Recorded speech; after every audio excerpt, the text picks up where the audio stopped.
अगर मैं तुमसे पूछूं कि तुम्हारा सबसे बड़ा दुश्मन कौन है तो शायद तुम किसी का नाम लोगे, लेकिन सच सुनो, तुम्हारा सबसे बड़ा दुश्मन तुम खुद हो। यकीन नहीं होता? चलो एक सवाल पूछता हूँ। जब तुमको पता है कि पढ़ना चाहिए लेकिन तुम मोबाइल चला लेते हो, ये कौन करता है? तुम।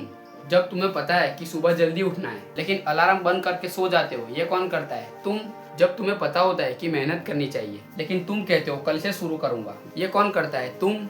ये छोटी छोटी बातें तुम्हारे बड़े बड़े सपने खत्म कर देती है। दुनिया तुम्हें उतना नुकसान नहीं पहुंचाती जितना तुम खुद को पहुंचाते हो। आज से तुम एक वादा कर दो कि आज काम शुरू करना है, मतलब तभी करना है। फिर ये नहीं बोलना है कि कल से शुरू करूंगा। जब तुम ये सोच रहे होते हो कि कल से शुरू करूंगा, तभी यही सोचो कि मैं अभी से शुरू कर देता हूँ। तो धीरे धीरे तुम्हारी जिंदगी बदल जाती है। याद रखो, दुनिया जीतने से पहले खुद को जीतना पड़ता है, क्योंकि तुम्हारा सबसे बड़ा दुश्मन तुम खुद हो। लेकिन तुमने खुद को समझना शुरू कर दिया, अपने दिमाग को समझाना शुरू कर दिया, मतलब तुम खुद से ही बातें करना सीख गए, तो तुम्हें सक्सेसफुल होने से कोई नहीं रोक सकता। तो बस आज के लिए इतना ही समझाना था। नेक्स्ट वीडियो के लिए सब्सक्राइब करें।